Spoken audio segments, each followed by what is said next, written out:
Olá, pessoal. Eu sou a Luhanda Monte, médica cardiologista com subespecialidade em doença coronária crônica pelo Instituto do Coração da Faculdade de Medicina da USP. Estou ao lado do Dr. Luiz Antônio Machado César, que é diretor da Unidade Clínica de Coronariopatias Crônicas. Hoje nós vamos falar sobre um tema palpitante na cardiologia, que é a indicação sobre a revascularização do miocárdio na DAC crônica. Dr. Lu, gostaria que o senhor nos apresentasse as indicações que são trazidas pelas diretrizes e que norteiam nossa prática, como as indicações por sintomas e por prognóstico. Bom, antes de mais nada, eu quero chamar a atenção de que sempre, em todas as diretrizes de indicação de algum procedimento para doença coronária crônica, claro que a gente se baseia em dois pilares. A presença de sintoma e uma parte, às vezes, significativa na anatomia coronária, combinada ou não a testes funcionais que levaram ao diagnóstico ou que são pedidos para uma avaliação inicial. E, em todas elas, a primeira conduta em relação a qualquer paciente nos quais você suspeite de doença coronária, ou seja, o indivíduo tem uma dor no peito que se supõe seja doença coronária, não qualquer desconforto no peito, mas algo que sugira mais doença coronária, ou seja, isquemia miocárdica. Esse indivíduo deve ser investigado, mas a primeira atitude, além de você ter nas mãos a avaliação dos fatores de risco, é tratar a angina dele com medicação. Nenhuma diretriz pede para você ir diretamente para uma avaliação anatômica, não é porque o indivíduo tem angina, muito menos com a cinecoronariografia. Posto isto, então, é claro que tratar o paciente da angina é importante, por dois motivos. Primeiro, mantê-lo com angina implica em pior prognóstico, especialmente naqueles que já tiveram um evento antes, um infarto. Isso baseado no estudo grande, que é o Clarify, que é um estudo observacional de 5 anos de segmento de pacientes com DAC, doença coronária confirmada por cinecoronariografia. E nesses pacientes, angina em quem já tinha tido infarto foi um marcador de novo evento. Agora, o fato é que quando a gente pensa em indicar terapêutica com um indivíduo que começou um tratamento medicamentoso, existem vários antietinosos, não é o foco aqui agora, e o indivíduo continua com angina, claro que o próximo passo é, sem dúvida, conhecer a anatomia e se a probabilidade dele for muito alta de ter obstrução, porque às vezes o indivíduo tem angina e tem uma parcela que não tem obstrução coronária. É outro capítulo que certamente abordaremos numa outra oportunidade ou com alguém mais.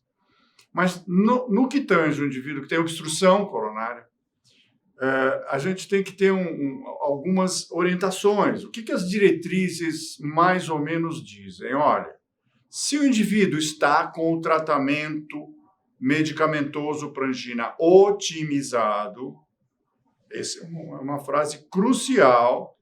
Então, baseado na anatomia que eu tiver, eu penso em revascularizar, primeiro, o indivíduo que continua tendo sintoma e tenho uma ou mais obstruções que claramente podem ser responsáveis por isso, levar à isquemia e ao sintoma.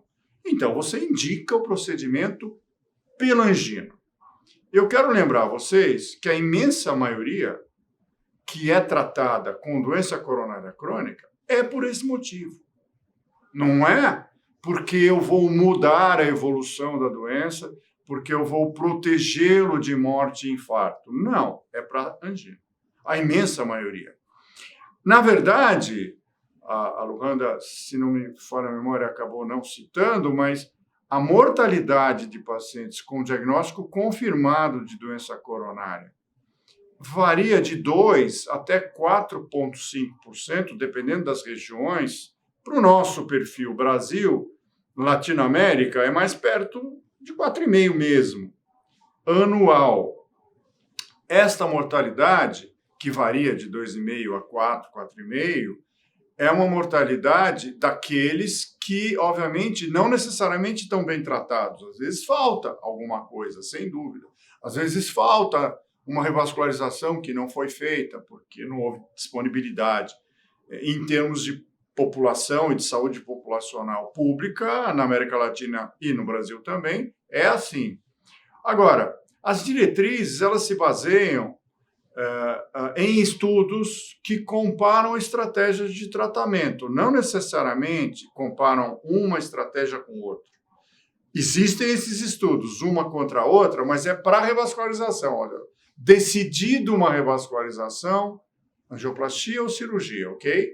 Mas os estudos, e eu vou relembrar aqui, o CAS da década de 70, o BARI 2D com diabéticos, os estudos MAS aqui do INCOR,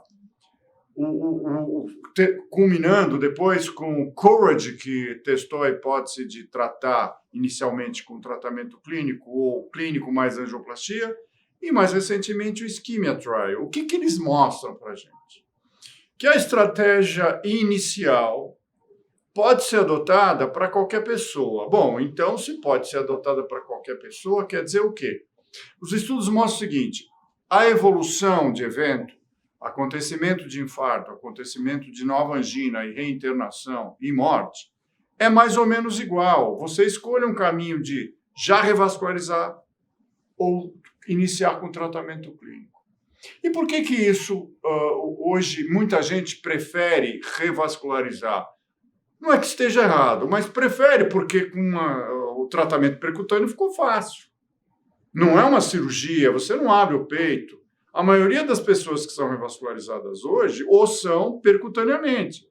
É angioplastia com stent, tá certo? Não é cirurgia de revascularização, que é reservada, na maioria dos casos, para doentes muito mais graves, com graus de disfunção ventricular e multiarteriais com comprometimento das artérias principais. E aqui dá para a gente começar a entender o que seria melhor fazer para cá ou para lá. Imagine o seguinte: um indivíduo que tem 90% de obstrução, uma proximal da descendente anterior, 80% proximal da direita e uma enorme marginal esquerda da circunflexa com 80%. Esse indivíduo, certamente, pela extensão da aterosclerose, terá uma evolução pior do que aquele que tem uma lesão na segunda marginal ou na primeira marginal só. Então, a estratégia para esse, talvez, inicial, seja realmente, e aí a dúvida é, será que vamos primeiro controlar a angina dele ou não? Revascularizar até com cirurgia, e no outro, você pode esperar. Ele não vai morrer por causa daquela artéria. Agora, você vai indicar cirurgia para mudar o prognóstico, aí sim, no tronco de coronária esquerda e nesses multiarteriais com lesões proximais em artérias que são as principais. Não adianta tentar fazer isso, por exemplo, com uma primeira diagonal, mais uma segunda marginal e uma descendente posterior da coronária direita. Não são os mesmos pacientes. É por isso que, por exemplo, a diretriz americana reduziu o grau de indicação para revascularização depois do isquímia, até para 2B, a cirurgia. É complicado entender isso, mas, enfim, dizendo qual é o recado. Olha, gente, tem muita gente que está sendo revascularizada e não precisa ser. Vá com calma. Fundamentalmente é isso.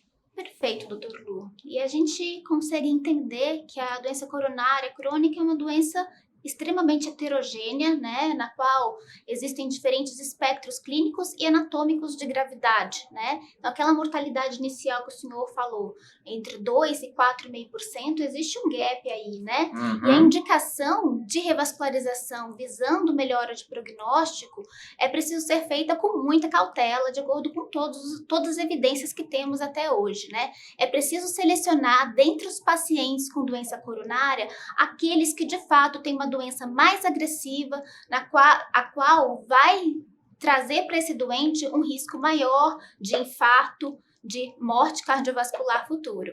E quando a gente fala também de indicação de revascularização para melhora de sintomas, é importante a gente ter em mente que, por definição, DAC obstrutiva são lesões acima de 50%, mas sabemos que acima de 50% com 50% de lesão é difícil o indivíduo estar tendo redução da reserva de fluxo e, portanto, a angina ser atribuída a esta lesão. Então, é preciso a gente avaliar a história como um todo, conversar com o doente, porque muitas vezes tem uma estenose aórtica que está causando dor, tem outras coisas, outras causas que não a doença coronária, né? E aí entra até a avaliação por FFR, isquemia, que pode ajudar a nortear também os nossos passos.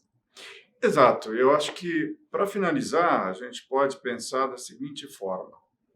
O indivíduo tem angina, você está convencido que a angina é típica, ele tem fatores de riscos, então ele pode ter obstrução coronária. Como você vai avaliá-lo?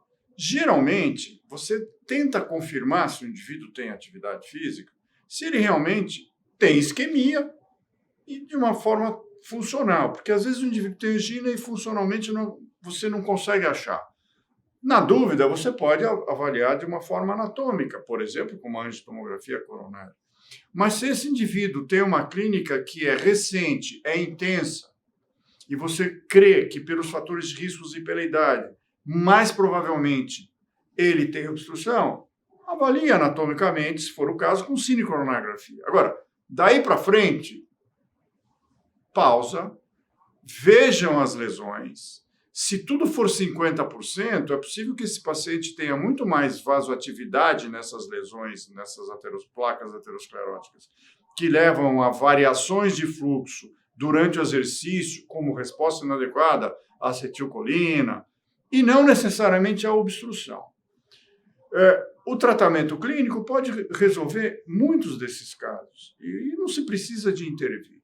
O mais importante ainda, e talvez uma mensagem final, o que é difícil, e não está em diretriz nenhuma, nem americana, nem europeia, nem brasileira, nem de nenhum lugar, é um indivíduo que, sem sintoma e sem isquemia, se descobre que ele tem lesão. Esse é um caso complicado, porque se você não tem sintoma e não tem isquemia e tem uma boa capacidade funcional, não há nem por que saber da anatomia. Exatamente. Isso é crucial para que a gente saiba que os doentes são diferentes, 50 para 90 são variações de lesões, e nas dúvidas a prova funcional ajuda muito a decisão. Exato. E dessa forma, né, a gente consegue entender que o isquímia não conseguiu enterrar de vez a utilização dos testes de isquemia. Eles ainda são úteis na nossa prática, sim, e podem nos ajudar a nortear as nossas condutas, mas, de fato, não mais usaremos a extensão de isquemia para revascularizar um paciente de forma isolada. Bom, mais alguma ponderação? Não, acho que não. Acho que fundamentalmente é isso. Esperemos que vocês consigam absorver tudo isso, né? Exato. Um abraço a todos. Um abraço a todos e até a próxima.